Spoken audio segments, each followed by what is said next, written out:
Good morning friends, मैं विवेकानंद पांडे आप सबका स्वागत करता हूं आज के हमारे इस करंट अफेयर के सेशन में। आज हम लोग पढ़ेंगे कुछ करंट अफेयर के ऐसे सवाल, ऐसे महत्वपूर्ण तथ्य जो हमें आगे बढ़ने में मदद करेंगे। चलिए हम लोग जानते हैं कोट से। धैर्य कोई कमजोरी नहीं, यह एक ताकत है जो हर किसी के पास नहीं होती। जी हाँ दोस्तों, यदि आप धैर्यवान हैं, यदि आपके अंदर धैर्य बना हुआ है तो आप जरूर सफल होंगे, एक न एक दिन सफल जरूर होंगे। ये रोजाना करंट अफेयर के हम लोग करंट अफेयर सीरीज चला रहे हैं, जिसमें हम लोग राष्ट्रीय, अंतर्राष्ट्रीय, आर्थिक, पुरस्कार व सम्मान, खेल संबंधी महत्वपूर्ण समसामयिक घटनाओं अवलोकन एक नज़र में हम लोग करने वाले हैं। ठीक है, तो हम लोग इस तरह से कर रहे हैं। हमारा सीरीज स्टार्ट हो चुका है, तो ये चलते हैं। भारत रत्न आज हम लोग पढ़ेंगे। भारत रत्न जिन्हों को 2024 में प्रतिष्ठित किया गया है, वो भारत रत्न कौन कौन है। तो भारत सरकार ने 5 प्रतिष्ठित हस्तियों में से कर्पूरी ठाकुर, लाल कृष्ण अडवाणी, ठीक है, लाल कृष्ण अडवाणी, MS स्वामीनाथन, PV नरसिम्हा राव और चौधरी चरण सिंह को भारत के सर्वोच्च नागरिक सम्मान देने का ऐलान किया है। इसके साथ ही अब तक भारत रत्न पाने वाले की कुल संख्या 354 के आसपास हो चुकी है। ठीक है, तो हम लोग भारत रत्न से रिलेटेड समस्याओं को समझेंगे। आज भारत रत्न में किनको किनको भारत रत्न से सम्मान किया गया है। तो हाँ, अब तक भारत रत्न पाने वालों की संख्या 53 कितने 53। अभी तक भारत रत्न पाने वालों की संख्या 53 हो गई। ठीक है ना, 53 ध्यान रखिएगा। अभी तक 53 हो चुकी। ठीक है, आगे हम लोग बढ़ते हैं। तो सबसे पहले हम लोग जानेंगे, जी हाँ दोस्तों, ये जो हमारे हैं बहुत बड़े जननायक हैं। ठीक है, जननायक कर्पूरी ठाकुर का ये हमारा तस्वीर है। ठीक है, आगे इनके बारे में समझते हैं। कर्पूरी ठाकुर का जन्म 24 जनवरी 1924 को बिहार के समस्तीपुर जिले के पितौंझिया गांव में गोकुल ठाकुर और रामदुलारी देवी के यहाँ हुआ था। उनका निधन 17 फरवरी को 1988 को हो चुका था। लोकप्रियता के कारण उन्हें जननायक कहा जाता था। जी हाँ दोस्तों, जननायक के बारे में पूछा जाए तो कर्पूरी ठाकुर को हम लोग जननायक कहते हैं।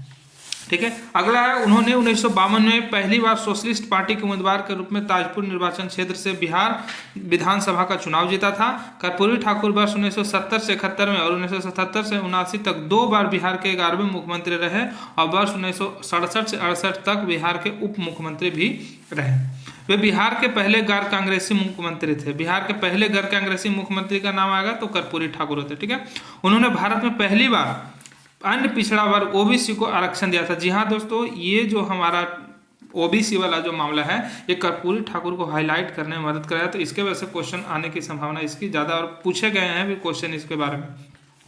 उन्होंने वर्ष 1977 में मुख्यमंत्री बनने के बाद मुंगेरी लाल आयोग की सिफारिशों को लागू किया, जिस कारण पिछड़ों को नौकरियों में आरक्षण मिला। वर्ष 1978 में उन्होंने एक अभूतपूर्व आरक्षण मॉडल प्रस्तुत किया, जिसमें OBC आर्थिक रूप से पिछड़े वर्ग, महिलाओं और उच्च जातियों के बीच आर्थिक रूप से पिछड़े वर्गों के लिए विशिष्ट कोटे के साथ 26% आरक्षण आवंटित किया गया था। उन्होंने बिहार में उर्दू को दूसरी राजकीय भाषा का दर्जा दिया गया। हाँ जी, पहले हिंदी हम लोग का बिहार में राजकीय भाषा थी, लेकिन उर्दू को भी हम लोग इन्हीं के माध्यम से उर्दू को भी राजकीय भाषा का दर्जा मिला। ये भारत रत्न पाने वाले 40वें मरणोपरांत भारत रत्न पाने वाले 15वें एवं बिहार से भारत रत्न पाने वाले 4थे व्यक्ति हैं। जी हाँ दोस्तों, इनके बारे में हम लोग कुछ इंपॉर्टेंट फैक्ट जो याद रखने लायक हैं। सबसे पहले इनका जन्म 1924, इनका जन्म कब हुआ था तो 24 जनवरी 1924 को हुआ। ये कहाँ के रहने वाले हैं तो समस्तीपुर के पितौंझिया गांव के रहने वाले। ठीक है, इनका निधन कब हुआ था 17 फरवरी 1988 को हुआ था। ठीक है, इनको क्या कहा जाता था, जननायक। ठीक है, ये किस पार्टी से चुनाव जीते थे, इन्होंने सोशलिस्ट पार्टी से चुनाव जीते थे। कहाँ से तो ताजपुर निर्वाचन क्षेत्र से बिहार विधानसभा का चुनाव जीता था। ये कितने बार मुख्यमंत्री रह चुके हैं तो 2 बार बिहार के मुख्यमंत्री रह चुके हैं एवं बिहार के उप मुख्यमंत्री भी रह चुके हैं। ये कैसे मुख्यमंत्री थे, गैर कांग्रेसी। OBC आरक्षण को लाने वाले व्यक्ति कौन है तो ये कर्पूरी ठाकुर है। इनको भारत रत्न कब मिला था तो इनको 40वें भारत रत्न मिला था, मरणोपरांत 15वें एवं बिहार से भारत रत्न पाने वाले 15 में, एवं बिहार से भारत रत्न पाने वाले चौथे व्यक्ति हैं कौन? कर्पूरी ठाकुर। तो हम लोग कर्पूरी ठाकुर के बारे में इतनी बातों को हम लोग याद रखेंगे। अगले व्यक्ति हैं श्री लाल कृष्ण आडवाणी। लाल कृष्ण आडवाणी भारत रत्न प्राप्त करने वाले कितने व्यक्ति हुए? तो ये 50वें व्यक्ति हुए। इनका जन्म कब हुआ? तो 8 नवंबर 1927 को कहाँ? कराची में हुआ था, जो अब पाकिस्तान में है। ये 1942 में आरएसएस से जुड़े, 1980 में स्थापित भाजपा के संस्थापक सदस्यों में से एक थे। ये किस पार्टी से थे? तो भाजपा से थे। इनकी आत्मकथा किताब का नाम माई कंट्री माई लाइफ। जी हाँ दोस्तों, इनका जो बुक है ये, इसको ध्यान में रखेंगे, माई कंट्री माई लाइफ के लेखक लाल कृष्ण आडवाणी हैं। राम मंदिर के समर्थन के लिए 25 सितंबर 1990 को सोमनाथ से अयोध्या तक रथ यात्रा इन्होंने शुरू किया। इसी दौरान 22 अक्टूबर 1990 को समस्तीपुर में गिरफ्तार किए गए। अप्रैल 1970 में जनसंघ सीट से राज्यसभा के लिए चुने गए। 2002 से 2004 तक भारत के 7वें उप प्रधानमंत्री के रूप में कार्य किया।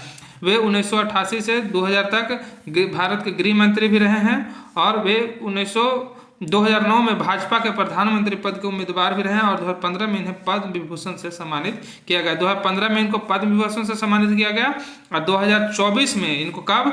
2024 में इनको क्या चीज से सम्मानित किया गया? तो इनको भारत रत्न से सम्मानित किया गया। किनको? श्री लाल कृष्ण आडवाणी को। ठीक है, आगे देखते हैं। ये है हमारे एम.एस. स्वामीनाथन। एम.एस. स्वामीनाथन कौन है? तो ये भारत के हरित क्रांति के जनक। जी हाँ दोस्तों, ये बहुत ही इंपॉर्टेंट व्यक्ति हैं। हरित क्रांति के जनक, लगातार क्वेश्चन पूछा जा रहा है। तो हरित क्रांति के जनक कौन है? एम.एस. स्वामीनाथन। ये कृषि वैज्ञानिक थे। क्या थे? कृषि वैज्ञानिक थे। इनका जन्म कब? 7 अगस्त 1925 को तमिलनाडु को, कहाँ? तमिलनाडु के कुंभकोणम में। कहाँ में हुआ? तो कुंभकोणम में इनका जन्म हुआ था। इनकी मृत्यु 28 सितंबर 2023 को कहाँ हुई थी? चेन्नई में हुई थी।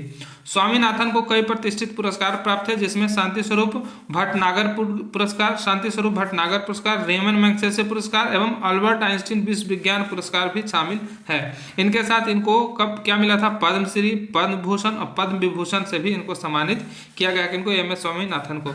आगे है हमारे पी.वी. नरसिम्हा राव। पी.वी. नरसिम्हा राव के बारे में जान लेते हैं। तो ये सारे हम लोग जान रहे हैं क्या? भारत रत्न के बारे में। पी.वी. नरसिम्हा राव का जन्म कब हुआ था? 28 जून 1921 को। ये वर्तमान तेलंगाना, तब हैदराबाद के, पहले हैदराबाद था, अब वारंगल जिले के लकनेपल्ली गांव में हुआ था। इनका पूरा नाम पामुलापति वेंकट नरसिम्हा राव था। ठीक है, क्या नाम था? पामुलापति वेंकट रमन नरसिम्हा राव था। इनके पिता का नाम सीताराम राव और माता का नाम रुक्माबाई था। ठीक है, 1991 से 1996 तक वे भारत के 9वें प्रधानमंत्री रहे हैं। इन्होंने भारत के रक्षा मंत्री, विदेश मंत्री, गृह मंत्री के रूप में भी कार्य किया है। इन्होंने वे क्या 1971 से 1973 का आंध्र प्रदेश के चौथे मुख्यमंत्री रहे हैं। 73वें 74वें संवैधानिक संशोधन नियम का कार्यान्वयन पी.वी. नरसिम्हा राव के कार्यकाल के दौरान ही हुआ है। और इनको किससे सम्मानित किया गया है? तो भारत रत्न से। कब? 2024 में। ये है हमारे चौधरी चरण सिंह। ठीक है, इनको बारे में हम लोग जानते हैं। तो चौधरी चरण सिंह का जन्म 23 दिसंबर 1902 ईस्वी को उत्तर प्रदेश में मेरठ जिले के नूरपुर जाट किसान के परिवार में हुआ था।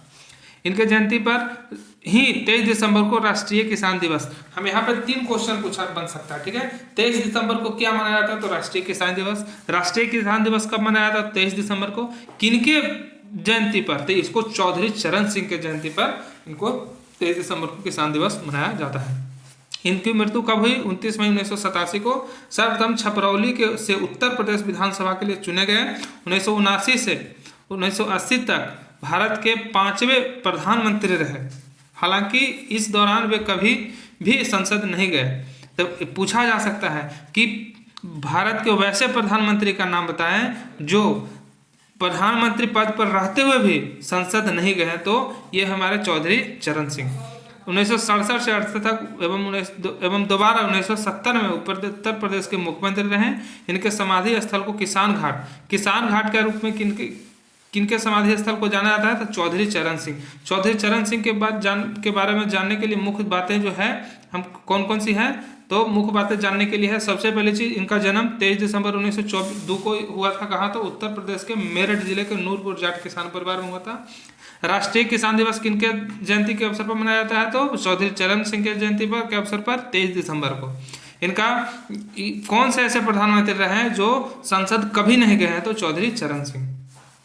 आगे देखते हैं हम लोग कुछ महत्वपूर्ण तथ्य जो हमारे भारत रत्न से रिलेटेड है। तो भारत रत्न पुरस्कार देने की शुरुआत कब हुई थी? तो 1954 में हुई थी। 1955 से यह पुरस्कार मरणोपरांत भी दिया जाता था। 1954 में शुरू हुई और मरने के बाद भी मरणोपरांत इनको किसी को भी जैसे उनको लगा कि हाँ ये भारत रत्न के काबिल है तो मरने के बाद भी दिया जाता है। जैसा कि आपको हमने दिखाया, कर्पूरी ठाकुर, लाल कृष्ण आडवाणी, ये सारे लोग मर चुके हैं, इन्हीं को इनको मरने उपरांत दिया गया है। भारत रत्न पुरस्कार जो है इसका आकार पीपल के पत्ते की तरह कैसा होता है? तो पीपल के पत्ते की तरह होता है भारत रत्न का पुरस्कार। हम अभी जो वीडियो बनाएंगे, वीडियो का थंबनेल में हम उसको डाल देंगे किस तरह का भारत रत्न का पत्ता होता है। खेल जगत में भारत रत्न पाने वाले पहले व्यक्ति कौन है? तो सचिन तेंदुलकर हैं। भारत रत्न पाने वाले पहले वैज्ञानिक सीवी रमन थे।